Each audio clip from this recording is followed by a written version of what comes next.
kuvaho nakagende sinabona imitoma imeze gutya harya ni imitoma kuvaho nakagende sinabona imitoma imeze gutya Je n'ai pas encore vu de poème imitoma comme ni celui-ci. imitoma ni imitoma cyangwa ni imitoma ni imitoma hari ibintu byinshi bivugwa hanze aha Il y a atamenya beaucoup de choses qu'on dit ici à l'extérieur tujya twiga nanone et nous on apprend. gutwika Brûler. ishyamba ntirishye Brûler une forêt sans qu'elle soit. rikababuka gusa gucishamo imiyaga gukora umuti ariko ibintu bibanzanga ubwo nanjye ngo ngezweho da C'est ces termes des jeunes qui nous tuvugana n'Imana itari baringa parlons avec un Dieu qui n'est pas un Baal, Imana nzima un Dieu vivant, Imana isohoza ibyo yavuze un Dieu qui accomplit ce qu'il a dit, Imana itarobanura ku butoni un Dieu qui ne fait pas exception de Imana personne, yubakira abayo un Dieu qui bâtit Imana pour ceux ishoboza qui lui abayihanze appartiennent, amaso un Dieu qui rend capable Imana ceux qui nyamana. lèvent les yeux vers lui, un Dieu vivant, le réel Imana Dieu, itangira gukora aho wananiriwe Dieu qui commence là où toi tu es fatigué ikubaka hejuru aho wowe ahagaze et il bâtit à partir de là. ngiye kubereka uburyo uwo mugambi ari uwayo koko guhera intangiriro kugera ku iherezo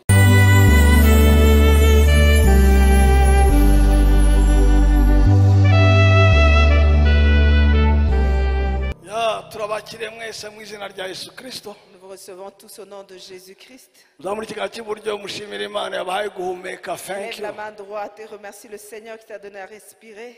ngibyo ibyo turi bwige uyu munsi Voilà ce que nous allons partager aujourd'hui. umuryango muhire muri Kristo Une famille bénie en Christ. uwo muryango muhire uhora unezerewe wishimye Une famille bénie toujours joyeuse et kandi uwo heureuse en Christ umuryango Jésus. muhire ni ubushake bw'Imana Et avoir une famille heureuse, c'est la volonté de Dieu. ndetse ni umugambi w'Imana Et c'est même le plan de Dieu. nicyo Imana yifuza Et c'est ce que Dieu désire. ntabwo yaremye umuryango ngo tubemo agahinda tuhasharirire Il n'a pas créé la famille pour que nous soyons malheureux et pleins d'amertume. yawuremeye ngo tugubwemo neza Il a créé la famille afin que nous soyons épanouis. ntiyaremye urushako ngo dushinyirize Il n'a pas créé le couple pour que nous puissions être ahubwo dans no la kugira ngo peine, tugubwe mais neza afin que nous soyons épanouis. abantu benshi kubera kubona batsinzwe iruhande rwabo Beaucoup de gens, à cause de voir beaucoup d'échecs autour d'eux, bageze aho batekereza ko nta rushaka ubuzima rubaho ils sont arrivés à un point où ils pensent qu'il n'y a pas de cyangwa nta mariage muryango muzima ubaho ou qu'il n'y a pas d'heureuse famille. naje gutangariza ko birashoboka Mais je viens proclamer que cela est ndavuze possible. ngo birashoboka J'ai dit que c'est possible. ndavuze ngo birashoboka J'ai dit que c'est ko possible umuryango waba muhire qu'une famille soit heureuse. ndetse ntibishoboka gusa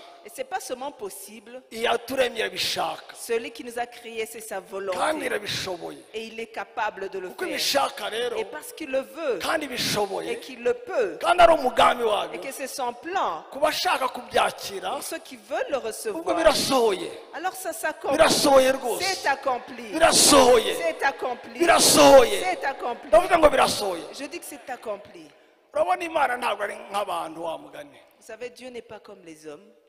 kumara amezi atatu tuyagenera umuryango Passer 3 mois en parlant de la famille, nta kindi cyifuzo dushaka kubona Imana mu miryango yacu sans autre requête, mais voulons voir Dieu dans nos familles. tukamara ibyumweru bibiri twiriza ubusa dusenga dutakambira Imana Et nous passons 2 semaines en train de prier, de jeûner, de crier au Seigneur. tukabirangizana na kakurwazade karemereye ariko karimo wa mugani katifakatire kugira ngo tubone Imana ikora mu miryango Et yacu nous terminons avec une croisade un peu difficile, mais qui a un 4x4 qui nous tuvugana n'Imana itari baringa parlons avec un Dieu qui n'est pas un Baal, Imana nzima un Dieu vivant, Imana isohoza ibyo yavuze un Dieu qui accomplit ce qu'il a dit, Imana itarobanura ku butoni un Dieu qui ne fait pas exception de Imana personne, yubakira abayo un Dieu qui bâtit Imana pour ceux ishoboza qui lui abayihanze appartiennent, amaso un Dieu qui rend Imana capable ceux qui nyamana. lèvent les yeux vers lui, un Dieu vivant, le réel Imana Dieu, itangira gukora aho wananiriwe Dieu qui commence là où toi tu es fatigué ikubaka hejuru aho wowe ahagaze et il bâtit à partir de là. ngiye kubereka uburyo uwo mugambi ari uwayo koko guhera intangiriro kugera ku iherezo Je vais vous montrer comment cela est son plan de la Genèse à l'Apocalypse. tangira igice cya 27 abafaransa bajya bareba ahangaha que ceux qui parlent français ou utilisent le français peuvent regarder l'écran à ma gauche qui est à leur droite et nawe b'ikinyarwanda bareba ahangaha iburyo bwanjye bihanganye Genèse so itangiriro 1:27 bavuga ngo Imana irema umuntu ngo agire ishusho yayo afite ishusho y'Imana niko yamuremye. Ndashaka ko mureba akantu nashireho umurongo. Je veux que vous puissiez voir ce que j'ai souligné. Umugabo n'umugore niko yabaremye. Dieu créa l'homme à son image, il le créa à l'image de Dieu. Il créa l'homme et la femme. Ubonye iki cyanditswe gifitemo contradiction. Si tu vois cette écriture, c'est comme s'il y a une contradiction. Aremye umuntu. Il a créé l'homme. Arangiza avuga ko yabaremye Et il pluriel. termine en disant c'est comme ça qu'il les créa. None se yabaremye kandi yaremye umuntu, how come? Comment il les a créés alors qu'il a créé un homme? Nuko mu mind y'Imana Ça veut dire que dans la pensée de Dieu, nta muntu umwe ubaho, il n'y a pas une personne haba seule. umuryango gusa. Il n'y a qu'une famille. Bamugana abongereza ngo 2 in 1, Deux en un, babiri muri umwe. deux en un. Nubwo yaremye Adamu, Même s'il a créé Adam. Eva ntabwo yavuye ahandi, Mais Ève n'est pas venue de yavuye muri l'extérieur. Adamu. Elle est sortie So Eva d'Adam. ntabwo yaremwe hanze y'Adamu, Ça veut dire qu'Ève n'a pas été créée en Arrête, dehors nous, d'Adam. mais- Il a créé ariko une muri umwe personne. harimo babiri. Mais en cette personne, il y a deux. Umugabo n'umugore niko yabaremye. L'homme et la femme, il les créa. Niyo mpamvu navugaga gutya, C'est pour ça que je disais, nta murokore umuseribateri uvaho. il n'y a pas de célibataire qui est chrétien. Ngiye kubabiyenera ibanga, Je vais vous donner un secret. buri muntu azagira amakwe atatu, Chaque personne a 3 mariages sur la terre. ariko nibura abiri ntiyabura, wenda habura rimwe. Mais au moins 2 ne peuvent pas manquer. Peut-être Ubukwe bwa mbere un mariage n'ubu. peut manquer. Umuntu azarongorwa na Yesu, Le premier mariage, c'est celui de cette personne avec Christ. akitwa umugeni wa Yesu, Et il est l'épouse de Jésus. akarongorwa na Et Yesu. il est marié par Jésus. Yesu yafashe irembo, Et Dieu est venu demander la main. atanga inkwano ariyo maraso ye, Et il a donné la dot, qui kugira ngo ngewe est son masasu sang, pour que moi, ma sasse, nawe et que toi witwa aussi, umugeni. tu t'appelles épouse. Iri jambo mugeni Ce mot épouse, ntiriba ahandi ça n'existe pas usibye mu ailleurs, muryango à part dans la famille cyangwa mu rushako. ou dans le couple. Ubwo ni ubukwe bwa mbere. Parce que c'est ça le premier Hari mariage. abatarabukora, Il y a ceux qui ne l'ont pas encore fait, birabareba. c'est leur problème. Urushako rwa kabiri Le deuxième mariage, ni ruriya rwa ngewe n'umukobwa w'amabukwe, c'est de moi et de la fille de ma belle-mère. uriya tumaranye imyaka 32. Celle avec qui j'ai passé 32 ans. Urwo ni urwa kabiri. C'est le deuxième mariage. Urwa gatatu Le troisième, ni urudutegereje, celui qui nous attend. kuko hahirwa abatumiwe muri ubwo bushako, Heureux ceux qui sont invités à kandi ces naro noces. rurahari. Et ces noces sont là. Ayo makoko ari aya, Ces 3 mariages, tuyafiteho uburenganzira. nous en avons le droit. Iyo hagati yo Celui du milieu, hari abatarabigeraho. il y a ceux qui ne sont pas encore là. Nzi ko abasebateri bambwira ngo byihute. Je crois que les célibataires allaient dire que ça aille Nzi ko vite, abasebateri basakuza ngo accélérer, natwe bitugereho. que ça nous arrive aussi. N'indanga ushaka kubyera bya kabiri bitarageraho. Bwa Qui veut kabiri ce deuxième mariage à qui ce n'est pas encore arrivé? utazamwenda bimwambura. Celui qui n'a pas levé la main, je vais prendre. Okay, baracyari bakeya da. Hano ndabona bose baragize mariages ebyiri. Ils sont encore peu nombreux, je crois que Harasigaye on a 2 ubwa mariages. gatatu. Il reste le 3e mariage. Oh, tuzaba kuri ya ngoma. Oh, on sera dans ce Yerusalem royaume, ishasha. Jérusalem nouvelle. Alléluia. Ya Imana ibaha umugisha, Imana irababwira iti mwororoke mugwire mwuzure isi, mwimenyereze ibirimo, mutwara amafi yo mu nyanja n'inyoni n'ibisiga byo mu kirere n'ibintu byose bifite ubugingo byigenza mu isi. Mwororoke mugwire muvire mwimenyereze. Yabahaye na dominion. Dieu les bénit et leur dit, soyez féconds, multipliez, remplissez la terre et l'assujettissez. Il leur a donné la domination. Yabahaye byose abaha no gutegeka. Il leur a donné tout et la domination. 29 kandi Imana irababwira iti dore mbahaye ibimera byose byera imbuto biri mu isi n'igiti cyose gifite imbuto zirimo buto bwacyo bizabe ibyo kurya byanyu. Et Dieu dit, voici, je vous donne toute herbe portant de la sémence et qui est à la surface de toute la terre, et tout arbre ayant en lui du fruit de l'arbre et portant de la sémence. Ce Itangiro sera kabiri votre 18:25 nourriture. kandi Uwiteka Imana iravuga iti si byiza, vuga ngo si byiza. Genèse 2, 18, l'Éternel dit, il n'est pas Si bon. byiza Répète, ko uyu il n'est muntu pas bon. aba wenyine, reka muremere mufashe umukwiriye. Il n'est pas bon que l'homme soit seul, je lui ferai une aide semblable à lui. Ninde wamenye ko atari byiza, ni Adamu cyangwa n'Uwiteka? Qui a dit qu'il n'est pas bon? C'est Adam ou c'est l'Éternel? Ko mutansubiza. Répondez-moi. Cya kabiri, Deuxièmement, ninde wamenye ko akeneye kurongora, Isaka cyangwa Aburahamu? qui a su qu'il a besoin d'une épouse, Isaac ou Abraham? Aburahamu cyangwa Isaka? Abraham ou Isaac? aya magambo ko ari abiri hari icyo babwiye. Ces deux paroles, est-ce que ça vous dit quelque chose? Bisobanuye ngo ubukene bwo kurongora ntibwakavuye iwawe, bwakavuye kuri so.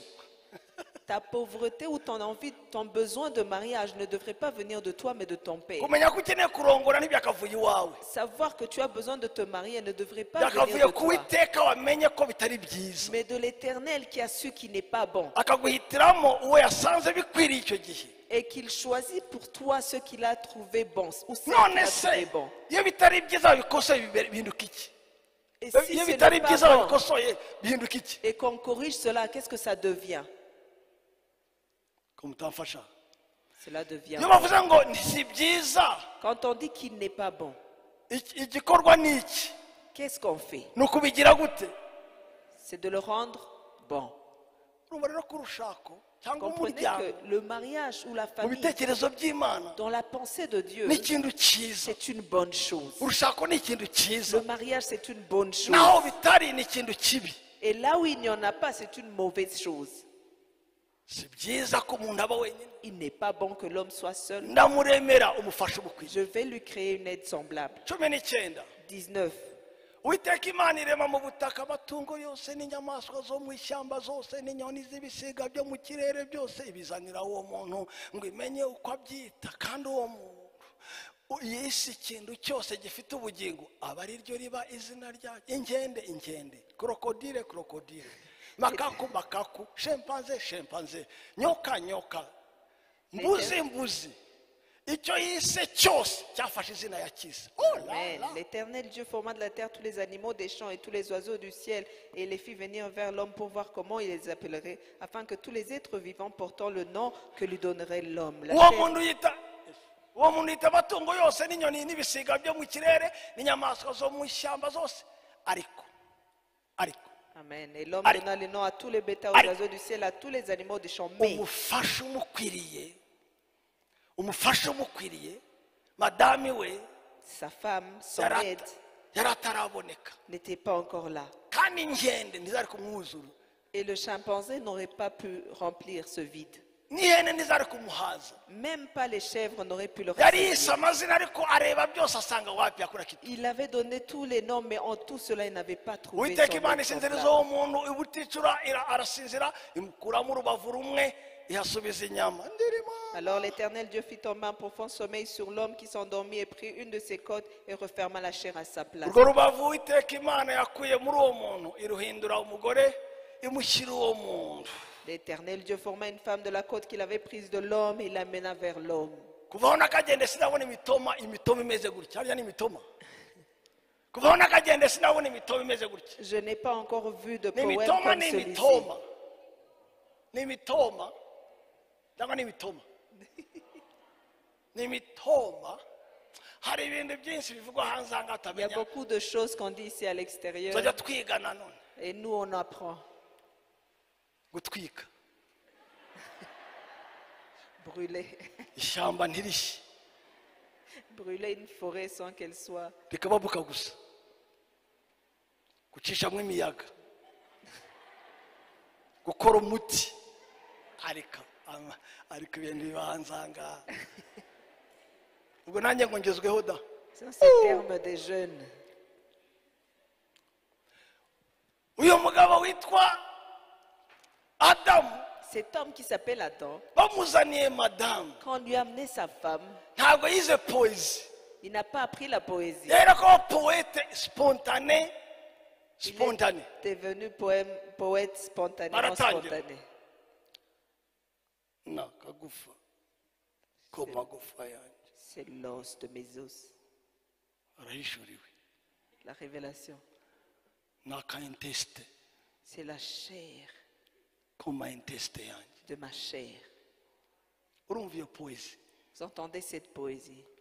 wayibwira umugore afite imbegeti byameneka kuko iri Si prof. tu dis ça à une femme qui a un seau sur la tête, ça va se verser. Tukabwira umugore wawe atwaye plateau y'icyayi Ne le dis pas à ta femme quand elle a un plateau de thé, elle va renverser. umuntu abaye igufa.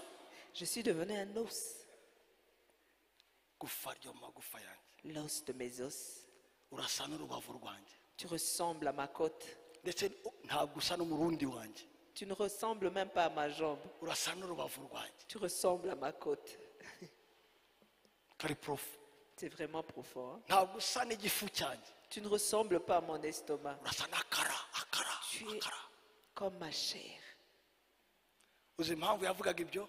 Vous savez pourquoi est-ce qu'il a dit ça? Nuko Eva C'est parce que Ève, yari isoko umunezero we. il était sa joie. Nicyo Imana ishaka. Et c'est ce que Dieu veut. Ko buri muntu mu rushako Que chaque personne dans le mariage abera mugenzi we soit pour son prochain isoko y'ibineza neza une source de joie bituma ahimba poezi atageze kugeraho. qui lui procure même une poésie qu'il n'avait pas. Akandi kanshimishije ndaka. Et ce qui m'a aidé, c'est ça.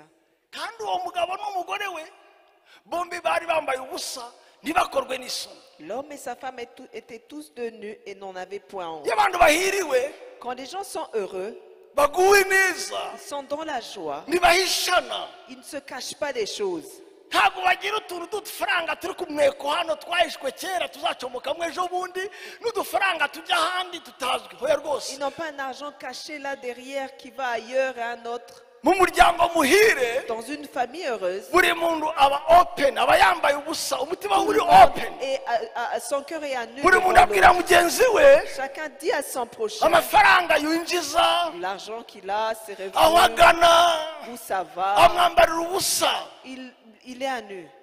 amwambarira ubusa. Il est à nu devant son Umutima we prochain. uvuga uko utekereza Et son cœur parle nta comme il macenga pense. Il n'y a pas de kandi tournure. nta soni afite. Et il n'a pas honte.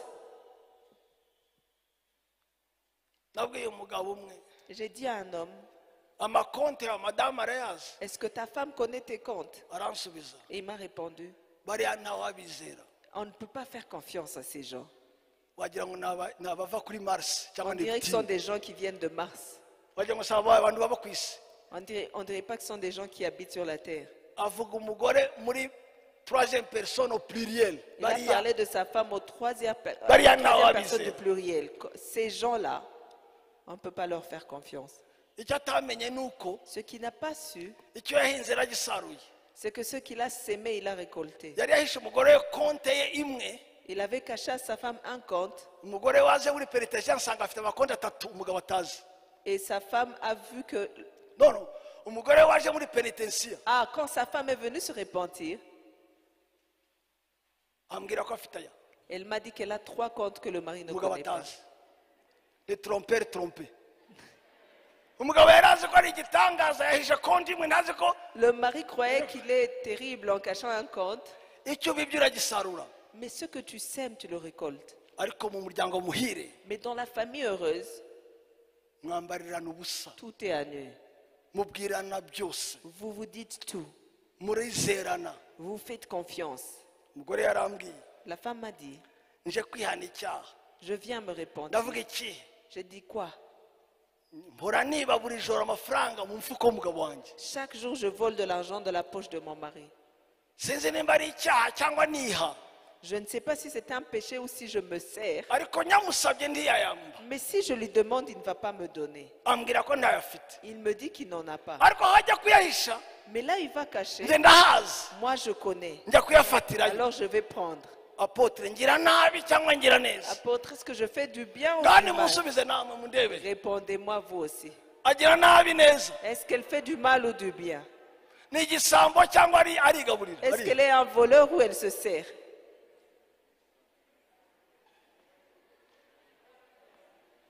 Simundeba. Igice cya kabiri cya gatatu wa mugani. Genèse 3. Bumva imirindi y'Uwiteka Imana igendagenda muri ngobyi mu mafu ya nijoro, wa mugabo n'umugore we bihisha hagati y'ibiti byo muri iyo ngobyi, amaso y'Uwiteka Imana ndarama kapatele. Uwiteka Imana ihamagara uwo mugabo iramubaza ati uri he? Alors ils entendirent la voix de l'Éternel, Dieu qui parcourait le jardin vers le soir, et l'homme et sa femme se cachèrent loin de la face de l'Éternel, au milieu des arbres du jardin. Mais l'Éternel Dieu appela l'homme et lui dit, où es-tu? Arasubiza ati numvise imirindi yawe muri iyi ngobyi, ntinyishwa nuko nambaye ubusa ndihisha. Il répondit, j'ai entendu ta voix dans le jardin, et j'ai eu peur parce que je suis nu et je me suis caché. Iramubaza ati ninde wakubwiye ko wambaye ubusa nyakubahwa? Wariye kuri cya giti nakubujije kuryaho? Et l'Éternel dit, qui t'a appris que tu es nu? Est-ce que tu as mangé de l'arbre dont je t'avais défendu de manger? Oh, 12 cyangwa ikindi cyanditswe. Oh my god. Aha, Malaki 3. Dore Malaki. nzaboherereza umuhanuzi Eliya umunsi w'iteka ukomeye kandi uteye ubwoba utaragera. La prata ndele 24. Uwo niwe uzagira gute? Ndashaka ijambo murivuga. Azagira ati mumbire indi jambo risobanuye gusanganya. Voici, je vous enverrai le prophète Élie avant que le Yes, jour de l'Éternel kwegeranya. arrive. Irindi jambo Ce jour grand et redoutable. guhuza. Thank you. Irindi jambo just synonym. Kwegeranya. Yes. Gusanganya. Il est celui qui Kwegeranya. ramènera, Guhuza. qui Mumbe ni rassemblera. synonym. Gushyira hamwe. Yes. Mumbe ni Mettre synonym. ensemble. Kunywanisha. Qui mettra en alliance. Umva rero impamvu bifite akamaro. Kunywanisha imitima y'abana n'iy'abase. Il ramènera le cœur des pères à leurs enfants. Bitabaye bityo hazaza kurimbuza isi umuvumo.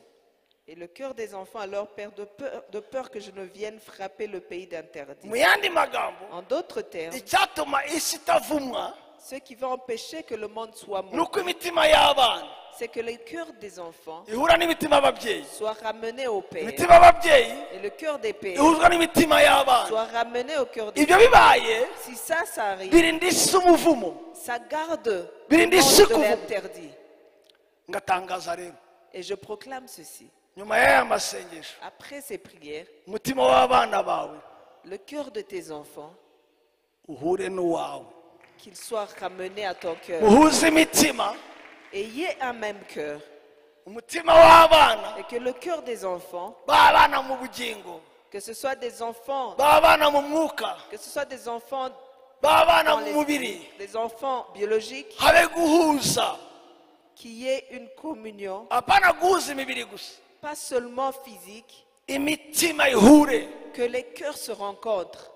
Ndashima Imana ko izabikora Je bénis le Seigneur parce kandi ko qu'il le yabikoze. fait et qu'il le fait. Oh, wenda batarabyara ahangaha ntibazi akaga ko kubyara no Peut-être ku- ceux qui n'ont pas encore mis au monde ne connaissent pas nta l'importance d'avoir nta des kaga enfants. ko kugira abana babaye ibirara. Il n'y a pas de malheur que d'avoir des enfants qui sont délinquants. Nta n'umunezero nko kugira abana bayoboka Imana mugasangira. Ntako bisa. Et il n'y a même pas de joie plus grande que celle d'avoir des enfants pour qui vous avez la même vision. Nta byishimo nko guterana n'abana bawe mu rugo gutya. Il n'y a pas de joie que de se rassembler avec tes enfants. Urabizi njye ndi pasitori, Vous savez, je suis pasteur. ndi umukozi w'Imana, Je suis serviteur de Dieu. ndi intumwa y'Imana. Je suis un apôtre de Dieu. Ndashinga amatorero hose ku isi, J'établis des églises dans le monde. ndayobora amatorero, Je dirige des églises. ariko nta toro na rimwe Mais il n'y a pas d'église ryandutira irya hariya mu mudugudu w'ingenzi qui kuri soit plus KG grande 64 number 4. que celle du Mudugudu Ingenzi là-bas à Ririya torero 64. Cette église-là, ni nge revera waryo yamvugo. c'est moi le révérend. Unyungirije Et mon assistant, yitwa Umulisa Masaso Lydia. elle s'appelle Maurice Massa Solide. Ririya toro rya hariya. De cette église-là, Abazehe ba mbere les premiers, ni Musafiri na Debora. les aînés de l'église, c'est Moussafili et Déborah. Umudiakono ukurikiye L'autre diacre, ni Joshua Benimana. c'est Joshua Beniman. Ushinzwe imizika Celui qui est en charge de la musique agakubita bateri et qui fait aussi la batterie, ni Kalebe Munyentwari. c'est Caleb Munyenwari. Ushinzwe administration na Celui qui est finance en charge de l'administration et finance, logistique de logistique, ni Cyubahiro Esther. c'est Esther Chubaïr.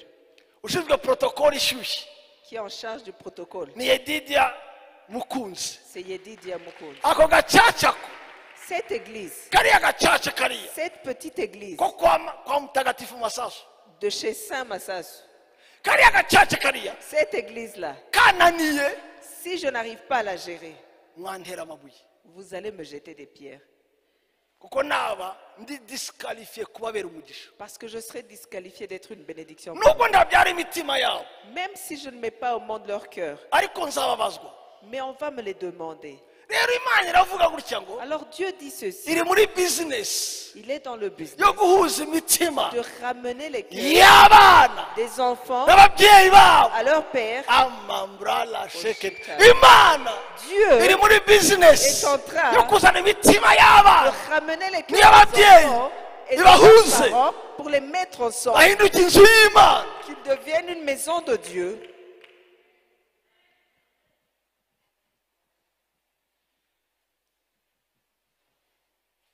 abefeso 3:14-15 Éphésiens 3, 14 à 15. nicyo gituma mfukamira data wa twese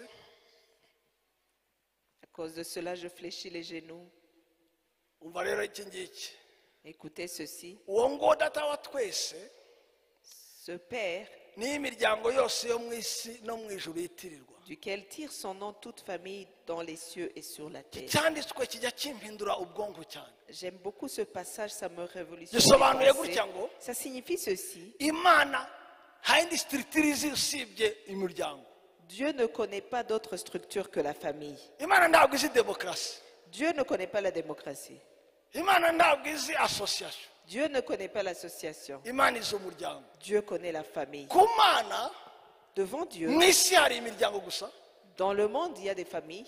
no mu Que des ijuru hari familles. imiryango gusa. Et dans les cieux, il n'y a que des familles. yewe mwari muzi ko Saviez-vous que harya bazita inkende bazita ziriya reka nzita amazina ingagi zacu nazo ziba groupe en famille. nos singes sont aussi groupés en famille? ntabwo ingagi iba yonyine Que iba les ingagi gorilles sont groupés en famille? n'ingagikazi n'utugagikazete. Il est avec sa femelle et leurs petits. niyo mpamvu twebwe Voilà pourquoi nous, tutari itorero na association y'amatorero on n'est pas une église, une association des églises. turi umuryango.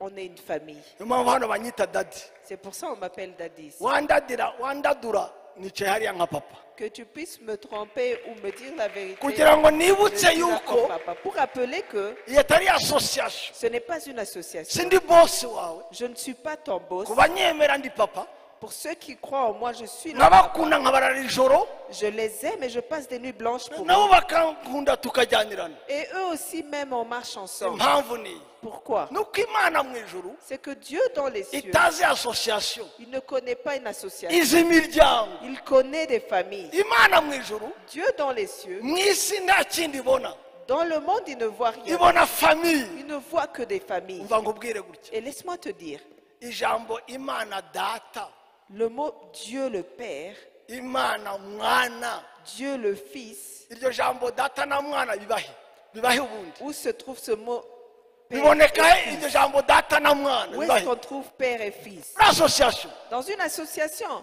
muri company dans une compagnie. biboneka he Où est-ce qu'on retrouve ces mots? ijambo umugeni Ce mot, une épouse, umugeni wa yesu l'épouse de Jésus. umugeni abasobanura ko hari iki kindi hari umutware cyangwa Comment est-ce umukwe. que s'il y a l'époux, ayo s'il y a magambo l'épouse, c'est qu'il y a y'umugeni l'époux. n'umukwe aboneka he Où est-ce qu'on trouve l'épouse et l'époux? N'est-ce pas Umuryango. dans la famille?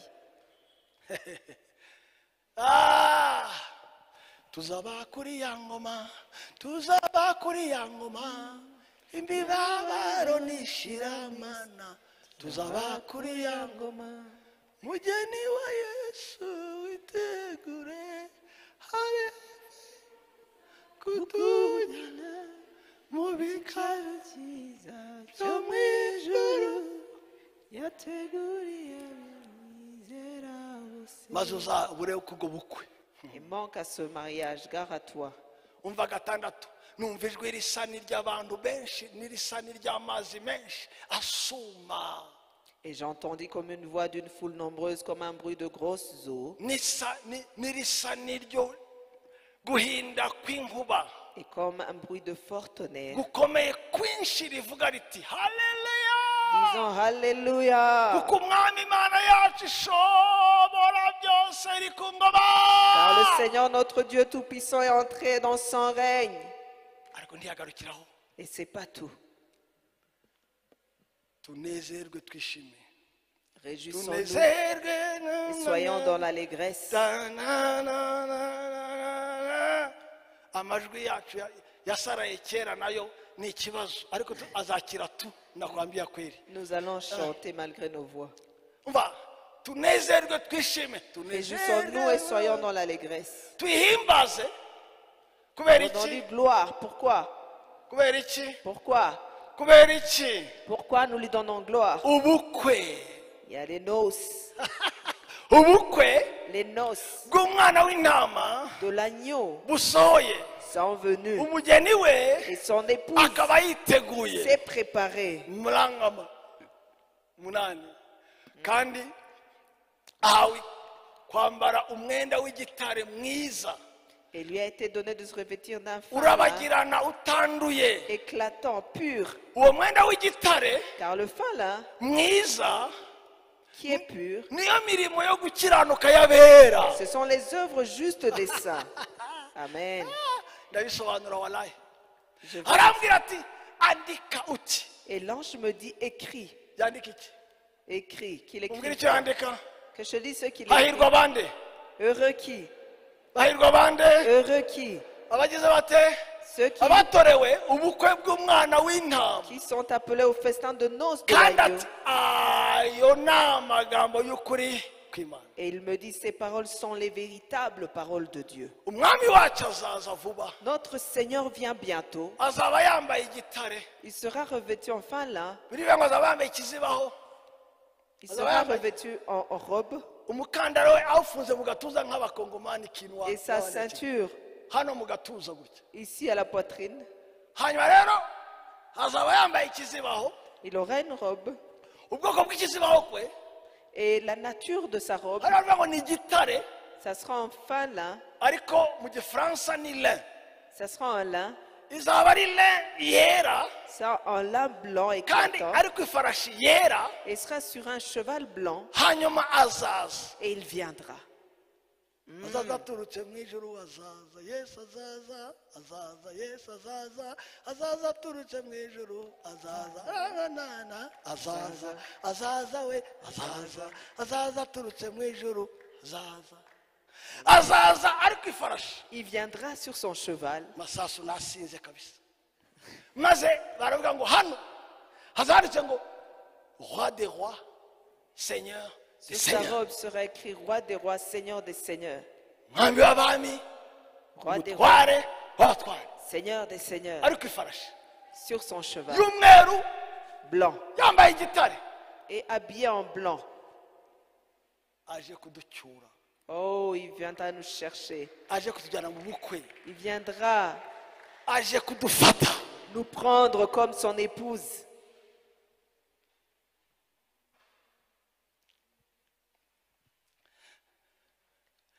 tubizi abenshi mbona aha ngaha Ceux qui ne le savent pas, bamwe barongowe kera d'autres se sont mariés il y a très longtemps. abandi barongoye kera D'autres sont mariés il y a longtemps. abandi baracyabirota D'autres encore rêvent de ça. ntibiraza C'est pas encore là.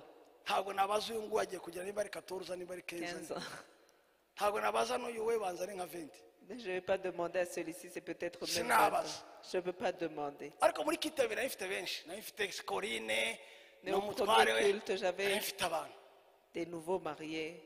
iyo mugiye kujya mu nzu y'Imana Quand vous allez entrer dans la maison de Dieu, protocole abwira igihe umukwe ari buze gufata umugeni le protocole dit quand est-ce que l'époux viendra chercher l'épouse. imodoka yo bazidekoye Quand on a décoré les voitures, umuhungu niwe uzizana c'est le garçon qui amène. aje gufata Il vient prendre, il vient chercher l'épouse. akaza mbere Il vient avant. ntabwo umukobwa amusanga ku rusengero La fille ne va pas le retrouver à l'église, aho basezeranira là où ils vont se marier. umwami wacu nawe Notre Seigneur aussi, ntabwo tuzamusanga iwe on ne va pas le retrouver chez lui. Alléluia. Wouh!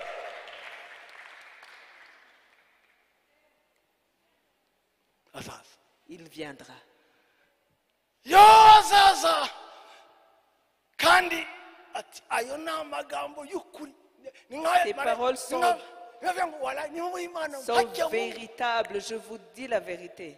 aya ni amagambo nyayo Ce sont y'Imana des paroles véritables de Dieu. ntabwo ari amahimbano. Ce ne sont pas des inventions. kamvuge ingingo hanyuma ingingo ya mbere ni Le premier point, uhereye mu itangiro ukageza mu byahishuwe de la Genèse à l'Apocalypse, ni inkuru y'Imana n'imiryango. il s'agit de l'histoire de Dieu et des familles. N'imiryango gusa kuko Imana yacu yaremye umuryango umugabo n'umugore Parce niko que yabaremye. Dieu a créé une famille, l'homme et la femme, il les a Icya créés. kabiri Imana yacu yitiriye umuryango. Toutes les familles du monde tirent leur nom de lui. Icya gatatu Troisièmement, Imana yacu notre Dieu iduteguriye kuzajya mu muryango. nous prépare à aller vivre avec lui Twatangiye amateka mu muryango en famille éternellement. Nous avons dutangira muri commencé fete ya l'histoire. Geneze mu muryango. On a commencé dans la fête de la jeunesse en famille. Mariage ya nyakubahwa Adamu Le mariage de son excellence Adam na fiancé we Eva et de son fiancé Ève n'umuhungu wabo Kayini et de leur fils na Caïn murumuna wabo Abeli, et son frère Abel hanyuma na Seti waje nyuma nk'ishumbushanyo. et Seth qui est venu aussi. Uwo ni umuryango hano, Voici une famille. ariko naho tujya naho Mais là où nous allons aussi, ni umuryango. c'est une famille. Imana data Dieu le Père ategereje umugeni w'umuhungu we, qui attend l'épouse de son naho ni umuryango tujyamo. Et c'est aussi une famille où nous Hagati allons. gutya mu byanditswe Et au milieu, ni imiryango gusa. dans les Écritures, on ne voit que des familles. Henoki Enoch yabyaye Matusela. a donné naissance à Métusséla. Henoki yagendanye n'Imana, Et Enoch marcha avec Dieu hanyuma Imana iramukundira amutwara, et il ne fut plus Dieu le Père. ariko ntiyamutwara atarabyara. Mais il ne l'a pas pris sans qu'il ait donné Umuhungu we naissance. Metusela Son fils niwe Métusséla, muntu wabaye imyaka irutiye abandi bose. c'est la personne qui a vécu le plus longtemps, Biragenda bigera kuri Nowa. jusqu'à Noé. Nowa ni umuryango, Noé, c'est une yari famille. afite umugore we, Il avait sa femme, abahungu baba ses deux fils, Aba. ses trois fils, n'abakazana ba, ainsi que ses belles filles. bajya mu nguge. Ils sont entrés dans l'arche. Uwo ni umuryango. Voici une famille. Turakomeje. Et nous avons continué. Loti L'autre, ni mwene wabo wa Aburahamu, c'est le neveu d'Abraham. arongora umugore Il s'est marié à une femme wikundiraga isi, qui aimait le monde. babavana Sodomu, Elle les a tirés de ariko Sodome. wareba inyuma Mais elle l'a regardé en ahinduka arrière. ibuye Et elle est devenue ry'umunyu. une Uwo ni statue umuryango. de sel. Voici une famille. Ariko bakomeza, Mais quand ils ont abakobwa ba continué, Loti les filles de Lot baratekereza, sont pensées. tuzabyara gute Comment est-ce qu'on aura des nta enfants bagabo? alors qu'on n'a pas de mari? Bagira ubwenge bubi, Ils ont eu une baha inzoga mauvaise se wabo, intelligence, une malice de uwa donner mbere aryamana nawo, d'enivrer leur père et Abyara de coucher avec Moab. lui. Et il a donné naissance à uwa moi. kabiri aryama nawe, Et la deuxième aussi, abyara Amoni. et il a donné naissance à moi. Abamunayitse n'abamowabayitse Les Ammonites et les Moabites, ni ibinyendaro biva kuri inceste hafi aho. ce sont des enfants de l'inceste. Uwo ni umuryango. Ce sont des familles. Ndacyakomeza. On Aburahamu continue. Abraham n'umugore et we sa femme witwa nde? qui s'appelle Sara. Sarah. Biratinze, Ça continue. biratinze, Ça continue. urubyaro ntiruraza, urubyaro ruratinze, Ils n'ont pas encore de progéniture. ça hanyuma traîne. aridebriye, Mais il s'est débrouillé aciye ubusamo. et il a créé une voie à côté. Umugore yamugiriye inama, La femme lui a donné un kuko conseil. ngewe Elle a dit, bitarakunda, parce que moi ça ne marche pas. fata umuja. Prends seulement mon esclave. Afashe Agari, Il a pris Agar amuteye inda, et il a engrossé. amubyayeho Ishimayeli. Et d'Agar il a eu Ismaël. Amaze kubyara Ishimayeli, Et après avoir eu Ismaël, nyuma y'imyaka 13, après 13 ans, Imana isura Aburahamu, Dieu a visité irambwira Abraham. Aburahamu, Il a dit, Abraham, isezerano ryanjye ntirikuka, ma promesse n'est pas. nguhinduye izina, Je te change de nom. ubaye Aburahamu. Tu deviens Abraham. hagiyemo kahashe ko guhumeka ngo Il y a un H pour respirer. uzaba se w'amahanga. Tu seras l'ancêtre des nations. Père Umwana des nations. w'isezerano ntabwo ari Ishimayeli. L'enfant de la promesse, ce n'est pas Ismaël. ibyo babwira birabarambiye, Est-ce que ce que je vous dis, vous êtes aya makuru fatigué? iwacu arabarambiye. Et ces Ngomeze, nouvelles de chez nous, ubaye Aburahamu tu deviens Abraham na Sarayi, et même Saraï. mvanyeho i, J'enlève I abaye Sarah, et devient Sarah, nyina w'amahanga. l'ancêtre de la mère des nations.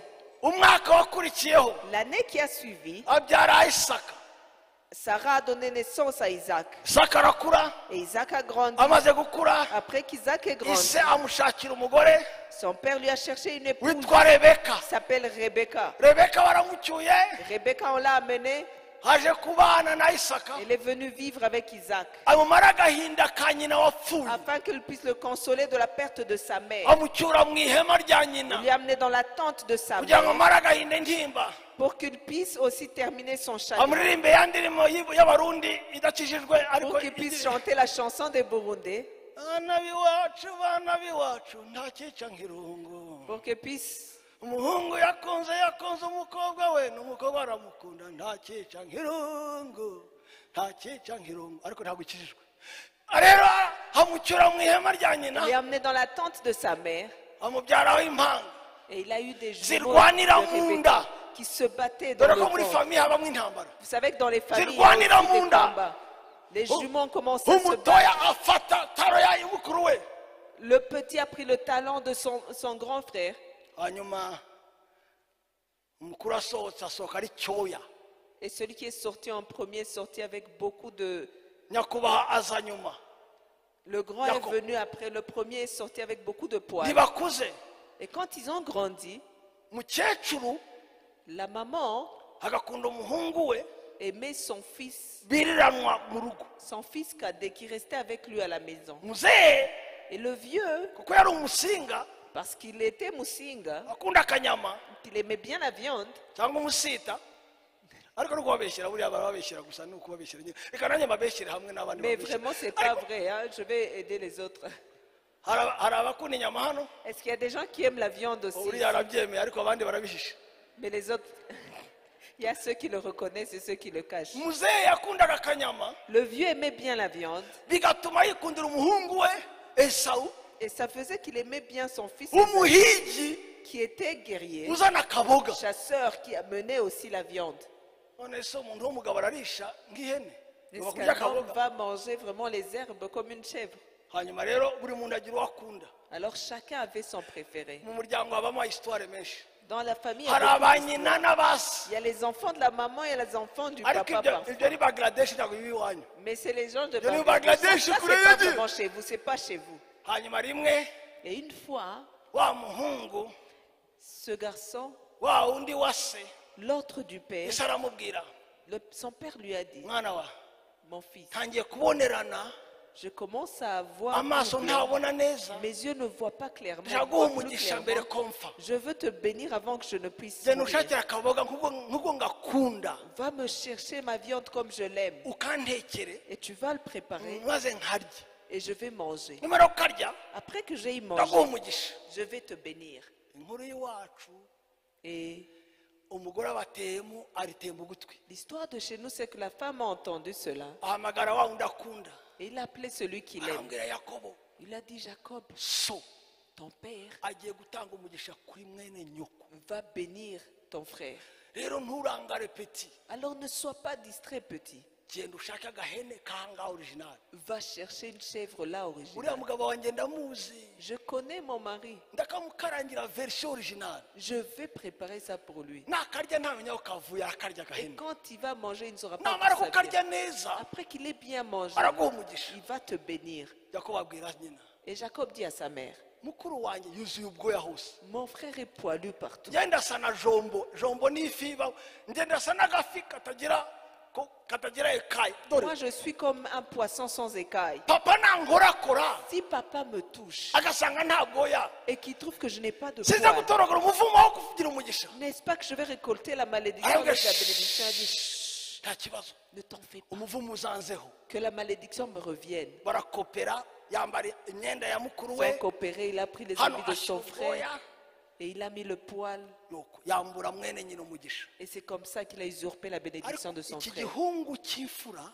Mais ce fils aîné, ntabwo cyari igicucu gusa cy'inda nini il n'était pas simplement bête, yarakerensaga iby'imana mais il avait aussi renié les choses de njye Dieu. kubereka ikindi Il avait cyamuteze négligé les choses de Dieu. yarongoye abanyamahangakazi Il a marié les étrangères bitera nyina agahinda et ça fait du mal à sa nyina ajya mère. kubwira se La maman a dit à son père, abwira isaka il a dit à Isaac, bariya bahetikazi ces Hittites, bansatuye umutima Ils m'ont brisé le cœur.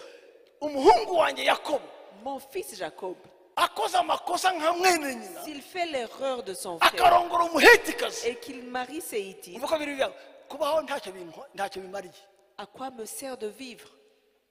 ise ahamagara yakobo Le papa appelé Jacob, amwongera umugisha waka il lui a ajouté une deuxième bénédiction. nimba yibye n'uwa mbere S'il a même volé la ariko première uwa kabiri ntabwo bénédiction, yawibye mais la deuxième, il ne l'a ni pas ubucucu volée. n'ubupfapfa bwa mwene nyina C'est la folie de son frère. niyo mpamvu sinshaka abantu bakeresa batazi iby'imana babivangavanga Voilà pourquoi babivunja je ne isupu veux pas les gens qui négligent et qui prennent à la légère les choses de Dieu. nkomeze Je continue. turatera imbere yakobo agiye kurongora Jacob est allé se marier. yoherejwe na se Son iwabo père l'a envoyé chez lui atarongora abahetikazi pour qu'il ne puisse pas marier ses Hittites. ageze kwa nyirarume Il est allé chez son oncle ateye ijisho gutya et il a regardé. abona agakobwa karabagirana Il a vu une fille brillante, agakobwa gatwika une fille gatyaye bien Gasa éduquée, neza. qui est très propre. aravuga ntabonye akanapfa Il a dit, si je n'ai pas celle-ci, je vais mourir. aragenda akorera nyirarume Il a travaillé pour son oncle. nyirarume aramubaza urangora ubusase Et son oncle a dit, tu me sers gratuitement. aravuga basi umushahara wanjye mpa rasheli Il a dit, pour mon salaire, donne-moi Rachel. arambwira basi ndamuguha Il a dit, je vais te la aho donner. kumuha rubanda Au lieu de la donner aux étrangers. aramumwemerera Il y a ariko promis. imyaka iyi Mais 7 ans, y'akazi 7 ans de biravuga travail. ngo arayikora arihuta cyane arikora cyane La Bible dit, il a bien travaillé ces 7 bitambuka années. vuba kuko yari akunze Et rasheli c'est passé vite parce qu'il était amoureux de Rachel. umunsi w'izina Et le jour, quand le jour est venu, baramuhekera On lui a donné- Anameremeta, on lui a donné son Anameremeta. Batwara umugore ku gipoyi on a emmené sa femme hano ku gipoyi aux épaules n'abaja babiri baherekeje avec des servantes qui accompagnent. bageze aho ngaho Quand ils sont arrivés, kuko nta matara parce qu'il n'y avait pas de lampe nta n'electricité et il n'y avait pas cyangwa d'électricité, se bayijimije kubera romantike ou bien on a éteint juste pour rendre ça romantique. arara n'umugore we Et il a passé la nuit avec sa femme. mu gitondo ngo ahumure amaso gutya Le lendemain, quand il a ouvert les yeux, kubera ko yari afite amaso y'ibi babita birari ni ibirori amaso ya senkeri yari afite amaso delika gutya parce que Léa avait des yeux délicats, arebye mu gitanda asanga amaso ari kumureba quand il a regardé dans le lit, il a vu que les yeux le regardaient. ajya kureba sebukwe Il est allé voir son viye beau-père. uranitirije wa Il dit, vieux, tu m'as triché. njyewe nakoreye imyaka irindwi Moi, je t'ai servi 7 ans pour... mu muryango habamo histoire kweli Il y a vraiment des histoires dans la famille. arambwira ya mu muco wacu ntabwo batwara umutoya umukuru agihari Il a dit, oui, dans notre culture, tu ne peux pas avoir la plus petite quand la plus grande est encore mara là. icyumweru na madamu Passe une semaine avec ta femme, nzaguha rachel je te donnerai Rachel wongere ukorere iyi et tu vas encore me servir 7 autres années. akoze 14 ans pour la femme Il a travaillé 14 ans pour la femme. imana ifunga inda ya rachel Et Dieu a fermé le ventre de Rachel kuko yari umukundwakazi parce qu'elle était aimée de son mari. ifungura inda ya leya Il a ouvert le ventre de Léa bipfe gutabara basi pour qu'au moins elle puisse avoir un peu d'affection. abyara umuhungu wa mbere Et il a eu le premier fils. amwita rubeni Il l'a appelé Ruben. ngo imana izandeba basi Elle a dit, au moins Dieu va me regarder. indebe inkemura ikibazo cy'uwo mugabo utankunda ukunda Il va me regarder et résoudre ce problème de mari qui ne m'aime pas. amaze kumubyara Après, oh, umugabo ntiyamureba le mari ne le regardait pas. abyara uwa kabiri Elle a un deuxième fils. amwita simewoni Il l'a appelé Siméon bisobanuye ngo azanyumva en disant, il va m'écouter. amaze kubyara simewoni Après avoir eu Siméon, oh là, ntiyabumva il n'a pas aussi écouté.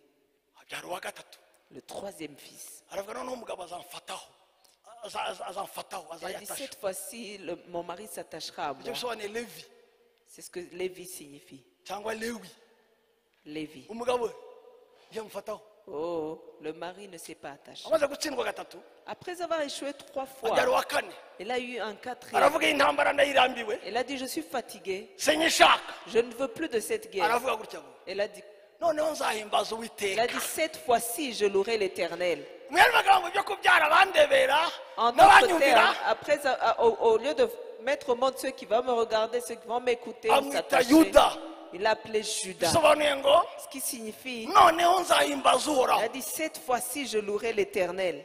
ngate dutahe cyangwa nkomeze abakuru b'imiryango. Je continue l'histoire des familles. rasheli Rachel, ngo arebe gutya aravuga mwene mama il a dit, ma soeur andiye ikiraka a pris Kane. mon travail 4 fois. agira amayere nk'aya Sara afata umuja we Il a pris, amuha umugabo we il a eu la ruse comme celle de Sarah. Il a donné sa servante à amubyaraho son mari pour avoir un enfant. amwita ngo noneho intambara ndayitsinze. Il a dit, cette fois-ci, j'ai vaincu. ndatinze abyara yaje kubyara nyuma yosefu ibintu byarara C'est après qu'il a eu Joseph, ari uwa 11 quand il était l'enfant numéro 11. nimero 11 ataha iwabo Et il est rentré. ubwo nakomeza Je peux continuer. nakomeza urugo rwa yosefu Je peux continuer le mariage de Joseph. navuga urugo rwa juda Je peux parler de Judas, warongoye umuhetikazi nawe qui s'était marié à une Hittite aussi. abyara abahungu batatu Il a eu 3 fils. ashingira uwa mbere Il a marié le premier. yitwara nabi Il s'est mal comporté. imana iramwica Dieu l'a tué. uwa kabiri Le deuxième, barambwira ngo nabyarire mwene nyina il a dit d'avoir un enfant pour son frère. akajya mena intanga hasi Et il mettait les spermes imana dehors. iramwica Dieu l'a tué.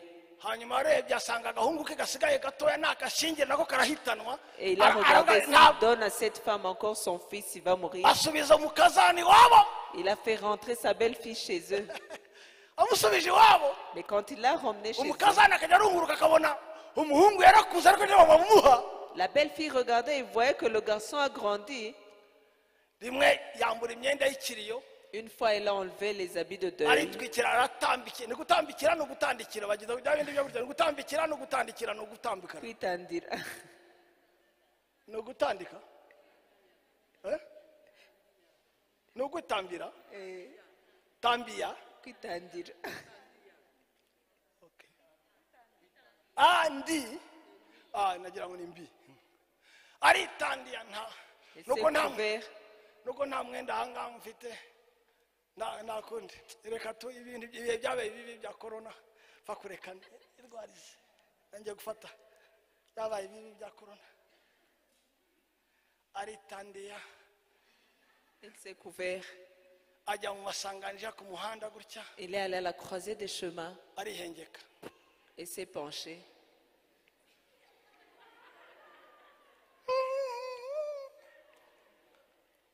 sebukwe ntatambutse agiye kureba intama ze Quand son beau-père passait pour aller voir ses moutons, abona icyana il a vu une jolie dame. ntiyamenya ko ari umukazana Il n'a pas su que c'était sa belle-fille. aramutereterega Il l'a traité. undi aramubwira ati se urampa iki Il a dit, qu'est-ce que tu vas me donner? undi ati ndaguha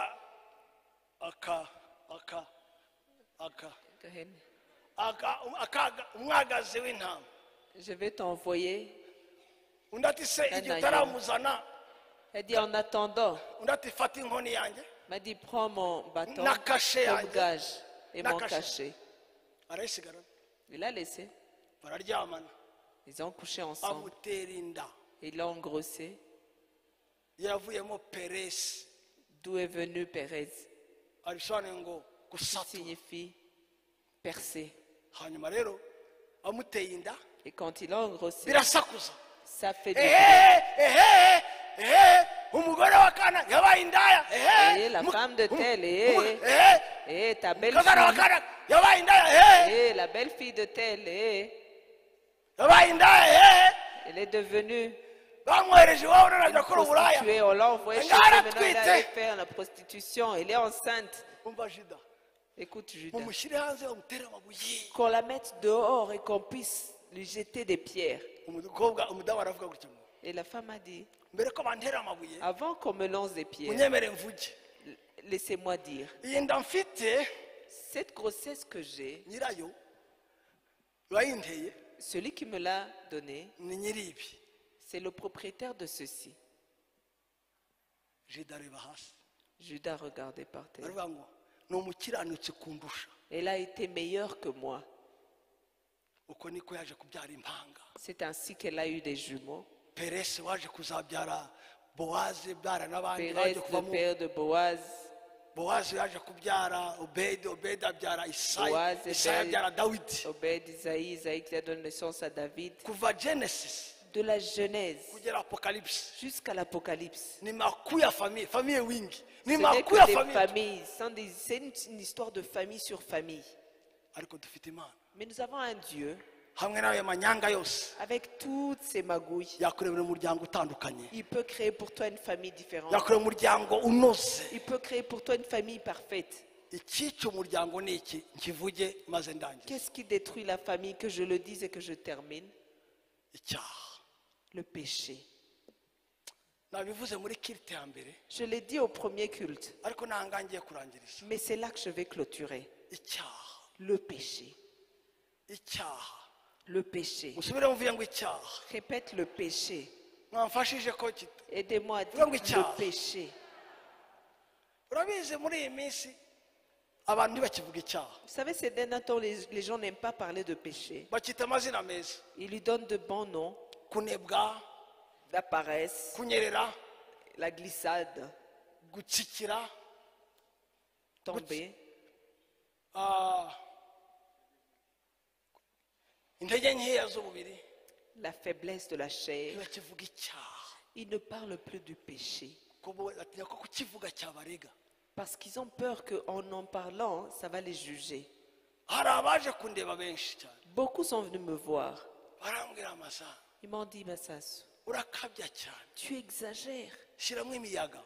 Essaye de diluer un Shyiramo peu. amazi kidogo. Mets un peu d'eau. Vuga entrepreneurship. Vuga uburyo abantu bakwiremera imirimo. Parle de comment les gens peuvent faire du business. Igisha ku buntu bw'Imana ikunda Faire des bose. entrepreneurs. Parle du Dieu qui aime tous. Vuga ku Mana yababariye, ibabarira, izababarira. Parle du Dieu qui a pardonné, qui pardonne et qui pardonnera. Vuga ku Mana y'urukundo masa. Parle de ce Dieu d'amour, Massasu. Wo kuvuga iby'ibyaha Parce que continue à Ibyo parler de kwiyeza. péché, de sanctification n'ibya et consecration. de consécration. Shaka ubutumwa buryoshye. Essaye de trouver un Hari message n'uwambwiye bien gutya arambwira ngo agréable. masa Et quelqu'un m'a dit, ntabwo uzatunga ntuzatera imbere. il a dit, tu ne vas pas prospérer. Kuko ubutumwa Parce que ce message, ntibuzatuma abantu bakugana. ça ne va pas t'amener des gens. Bazaguhunga. Ils vont te fuir. Bazashaka aho bumva amagambo meza abarema. Ils vont chercher ou écouter les paroles qui les réconfortent. Ibi ndababwiriza ukuri nk'umuntu w'Imana. Je vous dis la vérité comme homme de Dieu. Nyuma y'imyaka 40 Après 40 ans, nasanze ntaribeshye. j'ai trouvé que je n'ai pas eu tort. Nasanze ntaribeshye. J'ai trouvé que je n'avais pas eu tort. Icyaha nzakivuga amasasu. Je parlerai du péché, Massasu. Kuko Parce que, byakumarira iki gutunga uzarimbuka? à quoi te servirait de posséder toutes les richesses et de perdre ton âme? Byakumarira iki À quoi ça te servirait? kukubwira amagambo meza akuryohera ariko nta cyakuhinduraho? Qu'on te dise de bonnes paroles agréables à tes oreilles, mais qui ne changent rien à ta situation. Ndagasigarane bakeya bazima, J'aimerais même rester avec peu qui sont bien. ariko Imana izambaza nkavuga nabahaye ukuri kose Et ntabwo que Dieu me demanderait, et je lui dirais que je leur ai donné toute la Of vérité. course ubutumwa ntabwo bworoshye kandi bunzanira n'abanzi. Bien sûr, ce message n'est pas facile et m'attire des ennemis. Kuko uri mu byaha iyo uvuze icyaha murabipfa. Mais parce que celui qui est dans le péché, si tu parles du péché, il est ton ennemi. Hari umugore w'umuyobozi yigeze kumpagurukira Il y a une femme mu bayobozi. parmi les dirigeants qui m'a approché. Oya arampagurukira Oh, elle s'est levée contre moi. aravuga gutya. Elle a dit ceci. Reka ndeke ibyo yavuze. Hanyuma nza gusanga icyo dupfa Et je me suis rendu compte que mon problème avec elle, nuko yambuye umugabo w'abandi, yacyuye mbese yacyuwe n'umudivo yashikuje umugabo w'abandi, c'est qu'elle amwambura undi mbese yambura umugore w'abandi umugabo we, c'est qu'elle a pris de la femme d'autrui son mari. noneho akamenya ko njyewe nanga divorce Et elle sait que moi je n'aime pas le kandi divorce. nkabyigisha cyane, Et je l'enseigne. maze arampagurukira yewe. Elle s'est levée contre moi. Habayeho Imana gusa, Il n'y a eu que Dieu. yari kumpitana. Sinon, elle m'aurait tué. Naje gusanga Et je me suis rendu compte que ukuri kuraryana, La vérité fait mal. ariko ugomba kuba ready yo kugupfira bibaye ngombwa. Mais tu dois être prêt à mourir pour cela. Bivuze ko tuba abatumvira Pas parce que nous sommes cyangwa se désobéissants bigomeka, ou parce que nous sommes des ariko rebelles. ukunda ukuri Mais celui qui aime la wanga vérité, icyaha celui qui déteste le péché, si uko bizamworohera c'est pas que ça sera facile, gusa bizamunyura, mais ça va le satisfaire. kuko Imana Parce que Dieu, nigushima si tu es agréable abantu aux yeux de Dieu bakwanze et que les hommes ne t'aiment izi pas, uko izabigenza. il sait ce qu'il va faire. Amen. Icyaha rero Alors le péché, cyambura umunezero, ça prend la joie. icyaha cyambura umunezero, Le péché prend la gituma umuntu joie. atishima, Ça empêche quelqu'un d'être joyeux. gituma umuntu uri mu byaha iyo mureba amaso gutya Quelqu'un qui est dans le péché, quand tu le regardes en face, abareba gutya, areba imirari arakuba abareba gutya, il regarde en bas. Il n'aime pas te fixer dans les yeux. kuko buriya purity is power. Parce que kwezwa n'imbaraga, Icyaha, le péché. bana bo muri iyi nzu tureke icyaha Enfant de cette tukivuge cyangwa tukireke. Parlons du Tu péché dis, regarde, ou tu non. dirais. Qu'on en parle ou qu'on n'en parle pas. none se nabamaze iki basasu n'icyanga nkababwira iby'amaproje À proje quoi me servirait de vous parler des projets? ni byiza biyongera ku bazima, C'est bien quand ça s'ajoute sur quelqu'un de vivant. ariko proje ku muntu uri mu byaha azarimbukana n'inyungu za proje. Mais le projet pour quelqu'un qui est dans le péché, tu vas périr avec les intérêts de ces projets. kuko proje Parce que le projet, na ONG yabyigisha même l'ONG peut l'enseigner. ariko ntiyakwishyura gukiranuka. Mais elle ne va pas t'enseigner à être pur.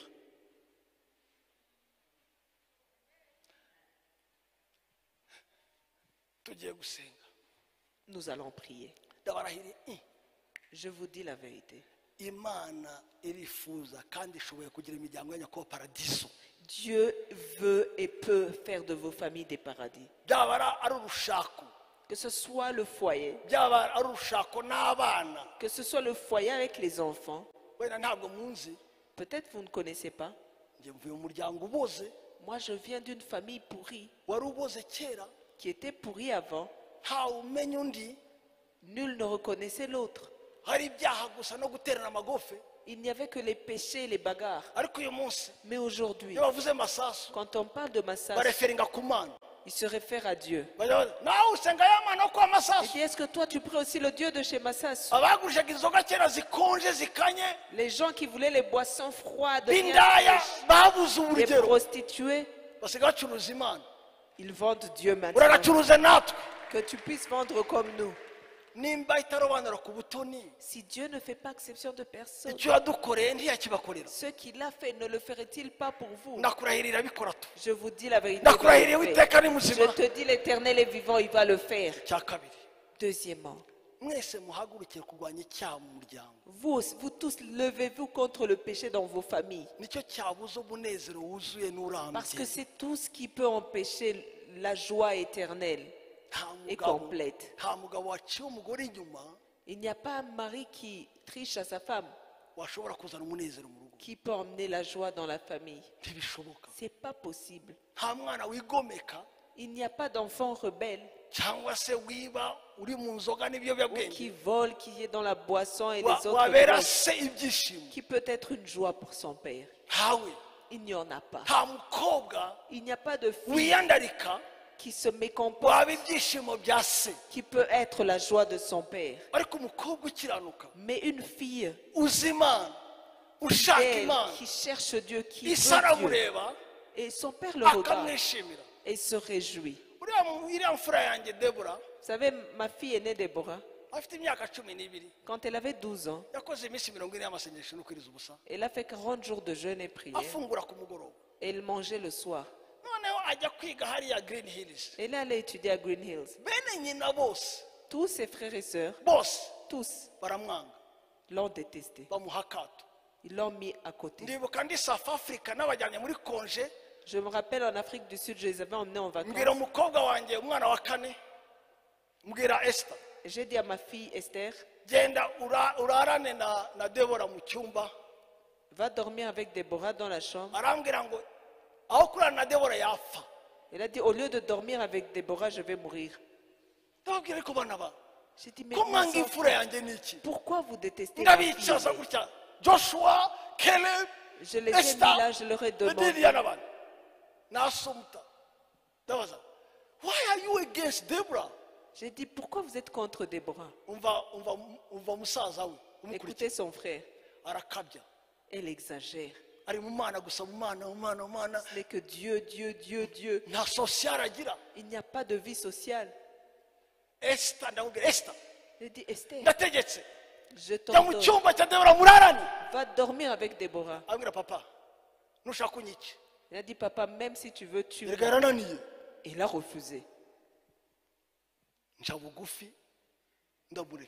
Je l'ai laissé. Et vous savez quel était le problème? Quand quelqu'un est sauvé et qu'il prend Dieu bien, ça le divise de ses frères. Alors que tu les détestes pas, pour les intérêts du royaume, ça t'enflamme et ça crée la séparation. Jusqu'à ce qu'ils soient sauvés, aujourd'hui, il n'y a pas de meilleur ami qu'Esther et Déborah.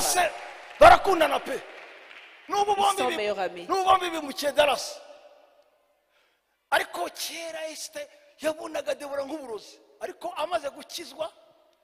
Après, avant, elle détestait Déborah.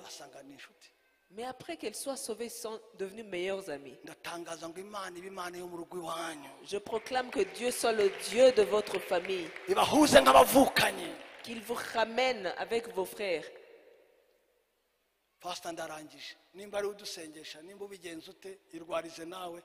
J'ai terminé. Que Dieu nous bénisse ensemble.